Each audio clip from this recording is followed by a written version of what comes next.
Hello viewers, मैं रोहित वर्मा आप सबका स्वागत करता हूं हमारे YouTube channel as updates and knowledge में। आज की वीडियो का टॉपिक है the taxation loss amendment bill 2021। इस बिल के रिगार्डिंग बात करने से पहले वोडाफोन का केस को समझना ज़्यादा ज़रूरी है, क्योंकि कहीं ना कहीं वोडाफोन का केस इस एक्ट से डायरेक्टली रिलेटेड है। वोडाफोन के केस के बारे में आपने सबने सुना होगा कि इसमें कैसे टैक्स प्लानिंग करके एक बहुत बड़ा हिस्सा टैक्स का वोडाफोन ने बचाया था और ये ट्रांजैक्शन कैसे हुई थी, इसके बारे में आज हम डिटेल में जानेंगे। इसमें जो पहली कंपनी है वो है हचिसन हांगकांग, जिसकी सब्सिडरी थी CGP investment holding limited Mauritius की, जिसमें हचिसन हांगकांग 100% शेयर होल्ड करती थी और सीजीपी इन्वेस्टमेंट 67% की holding Hutchison SR limited India में होल्ड करती थी। तो हचिसन हांगकांग ने 100% शेयर ऑफ सीजीपी इन्वेस्टमेंट के वोडाफोन जो कंपनी थी नेदरलैंड की, उसको ट्रांसफ़र कर दी। तो इस तरह वोडाफोन नेदरलैंड ने इनडायरेक्टली तौर पर जो इंडिया के एसेट थे हचिसन एसआर लिमिटेड के पास, वो परचेज कर लिए bye purchasing CGP investment holding shares. अब वोडाफोन के केस में क्या क्या हुआ इसके बारे में डिटेल से जानते हैं। 2007 में वोडाफोन को नोटिस मिला जब उसने हचिसन इंडिया के एसेट को खरीदा इनडायरेक्टली तौर पर, और इस नोटिस को बॉम्बे हाई कोर्ट में वोडाफोन ने चैलेंज किया। 2008 में बॉम्बे हाई कोर्ट ने पिटीशन को डिसमिस करते हुए डिपार्टमेंट के फेवर में डिसीजन दिया और कहा कि आपको ये टैक्स पे करना पड़ेगा। 2010 में वोडाफोन ने हाई कोर्ट के डिसीजन के खिलाफ सुप्रीम कोर्ट में याचिका लगाई और 2012 में सुप्रीम कोर्ट ने कहा कि ये जो ट्रांजैक्शन हुई है इस पर किसी तरह का टैक्स नहीं लगेगा। तो गवर्नमेंट ने सुप्रीम कोर्ट के जो वर्डिक्ट था उसको रिवोक करने के लिए तो गवर्नमेंट एक एक्ट के साथ आई, जिसमें रेट्रोस्पेक्टिव अमेंडमेंट के थ्रू उस डील को टैक्स करने के लिए अलाउ कर दिया गया। 2013 में वोडाफोन को 14,200 करोड़ का टैक्स डिमांड दी गई, जो कि नॉन बाइंडिंग कंसिडरेशन के बेस पर थी। 2014 में वोडाफोन आर्बिट्रेशन कोर्ट में गया। 2016 में वोडाफोन को 22,100 करोड़ की टैक्स डिमांड इशू कर दी गई इनकम टैक्स डिपार्टमेंट के द्वारा, इंक्लूडिंग इंटरेस्ट। 2020 में वोडाफोन आर्बिट्रेशन केस जीत गया, मतलब आर्बिट्रेशन कोर्ट ने वोडाफोन के फेवर में वहाँ पर डिसीजन दिया। अब आपको यहाँ पर समझ आ गया है कि वोडाफोन के केस में क्या हुआ, कैसे किसके शेयर ट्रांसफ़र होने की वजह से इंडिया के एसेट इनडायरेक्टली तौर पर ट्रांसफ़र हो गए। तो the taxation laws amendment bill 2021 Lok Sabha में 5 अगस्त 2021 को इंट्रोड्यूस किया गया, जो कि 6 अगस्त 2021 को पास हुआ और राज्यसभा में 9 अगस्त 2021 को ये बिल पास हो गया था। 13 अगस्त को प्रेसिडेंट ने इसके ऊपर अपनी असेंट दे दिए और अब ये एक एक्ट बन चुका है। 20 जनवरी 2012 में सुप्रीम कोर्ट के डिसीजन के बाद, जो कि वोडाफोन इंटरनेशनल बीवी और यूनियन ऑफ इंडिया के केस के अंडर आया था, उसके बाद फाइनेंस एक्ट 12 के थ्रू रेट्रोस्पेक्टिव टैक्स इंट्रोड्यूस किया गया था।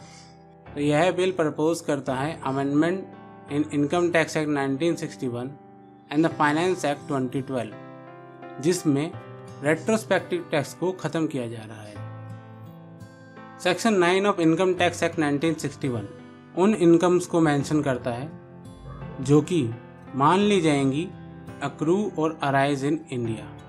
तो सेक्शन 9 सबसेक्शन 1 का क्लॉज आई स्पेसिफाई करता है ऐसी इनकम जो अक्रू या अराइज हो रही है directly or indirectly through the transfer of capital asset situated in India shall be deemed to be accrue or arise in India. मतलब कोई भी ऐसी इनकम जो कैपिटल एसेट के ट्रांसफ़र होने से हो रही है जो कि इंडिया में सिचुएटेड है, चाहे वो डायरेक्टली हो रही हो या इनडायरेक्टली, उसे इंडिया में ही इनकम मान लिया जाएगा कि वो इंडिया से ही हो रही है, इसलिए वो इंडिया में टैक्सेबल होगी।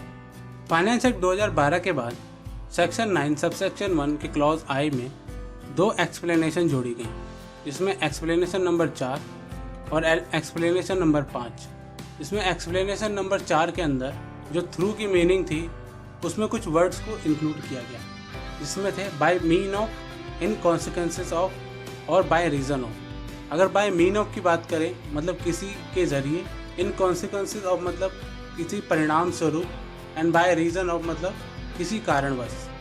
एक्सप्लेनेशन नंबर 5 के अकॉर्डिंग अगर कोई कंपनी जो कि इंडिया से बाहर इनकॉर्पोरेट हुई है वो किसी एसेट में या फिर कैपिटल एसेट जो कि शेयर हो सकता है या फिर किसी कंपनी में इंटरेस्ट हो सकता है, उसे होल्ड करती है और उस कंपनी की टोटल वैल्यू डायरेक्टली या इनडायरेक्टली उस एसेट से डिराइव हो रही है जो कि इंडिया में लोकेटेड है, तो उस केस में उस फॉरेन कंपनी को ऐसा ट्रीट किया जाएगा कि जैसे वो इंडिया में ही सिचुएटेड थी।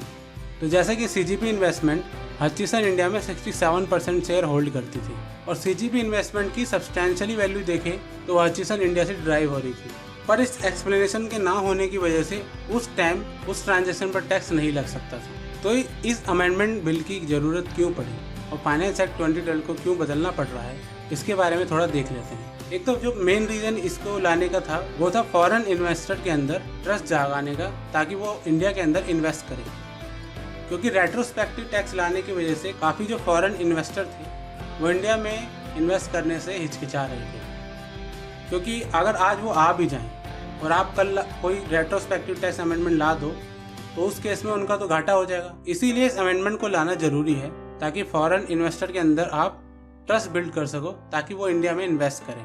तो टैक्सेशन लॉज अमेंडमेंट बिल 2021 के द्वारा क्या क्या इंट्रोड्यूस किया जा रहा है उसके बारे में जान लेते हैं। The taxation laws amendment bill 2021 के बेसिकली दो मेन ऑब्जेक्टिव हैं। पहला है कि रेट्रोस्पेक्टिव जो अमेंडमेंट 2012 के थ्रू लाई गई थी उसको स्क्रैप करना, और जो दूसरा बिल प्रपोज किया गया उसमें बताया गया है कि जो 28 मई 2012 से पहले इनडायरेक्ट ट्रांसफर किए गए हैं उसके बेसिस पर कोई भी रेट्रोस्पेक्टिव अमेंडमेंट के थ्रू फ्यूचर में कोई डिमांड इशू नहीं की जाएगी। तो रेट्रोस्पेक्टिव अमेंडमेंट हटाने के लिए कुछ प्रपोजल यहाँ किए गए हैं।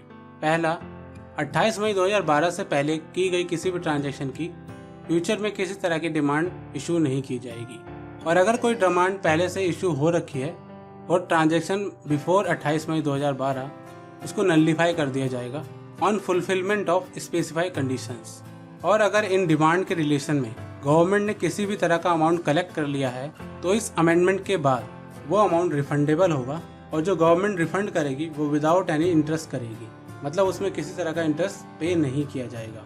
इस बिल के थ्रू फाइनेंस एक्ट 2012 में अमेंड की जा रही है, जिसके बाद जो भी डिमांड ऑलरेडी इशू हो रखी है वो नलिफाई हो जाएंगी और उसके रिगार्डिंग स्पेसिफाइड कंडीशन के फुलफिल होने के बाद रिफंड को इशू कर दिया जाएगा। तो चलिए उन कंडीशंस को जानते हैं। पहली कंडीशन ये है कि अगर पर्सन ने हाई कोर्ट, सुप्रीम कोर्ट के अंडर कोई अपील लगा रखी है या फिर किसी तरह की रिट पिटीशन लगा रखी है तो उसको या तो उस अपील को विड्रॉ करना पड़ेगा या फिर एक अंडरटेकिंग देनी पड़ेगी कि वो उस अपील को विड्रॉ कर लेगा। सेकंड कंडीशन है कि अगर उस पर्सन ने किसी तरह की प्रोसीडिंग स्टार्ट कर रखी है और आर्बिट्रेशन, कंसिलिएशन और मीडिएशन के लिए किसी भी लॉ के तहत, या फिर हो सकता है उसने किसी दूसरी कंट्री के अंदर ऐसी कोई आर्बिट्रेशन के लिए डाल रखी हो, तो उस केस में उसे उस अपील को विड्रॉ करना होगा या फिर अंडरटेकिंग सबमिट करनी होगी कि वो उस क्लेम को विड्रॉ कर लेगा। अगर उस पर्सन को किसी तरह की रेमेडी या फिर क्लेम मिल रहा होगा किसी लॉ के तहत या फिर किसी एग्रीमेंट के थ्रू जिसमें इंडिया इंटर्ड हो रखा है, तो उस केस में उसे गवर्नमेंट को ये अंडरटेकिंग देनी होगी कि वो इस राइट को छोड़ रहा है। फोर्थ कंडीशन कोई सी भी हो सकती है जो भी गवर्नमेंट प्रेस्क्राइब करे, और ये पर्सन टू पर्सन अलग हो सकती है। सीबीडीटी चेयरपर्सन जेबी मोहपात्रा के अनुसार जैसे ही ये टैक्सेशन लॉज पास हो जाएंगे और एक्ट में तब्दील हो जाएंगे, उसके बाद गवर्नमेंट को 8,000 करोड़ रुपए 4 कंपनियों को पे करने पड़ेंगे, जिसमें mainly care energy, Vodafone, WNS capital और एक और होगी। और एक बात यहाँ ध्यान देने वाली ये भी है कि इन एक्ट के पास होने के बाद जो भी टैक्स डिमांड्स केयर एनर्जी और वोडाफोन को इशू हुई थी उनको विड्रॉ कर लिया जाएगा। आशा करते हैं इस वीडियो के थ्रू आपको वोडाफोन केस और the taxation laws amendment bill 2021 को समझने में आसानी होगी। अगर आपको कोई भी क्वेरी हो तो आप हमें कमेंट में लिख सकते हैं। आप हमारा टेलीग्राम चैनल भी ज्वाइन कर सकते हैं, जिसका लिंक आपको डिस्क्रिप्शन में मिल जाएगा।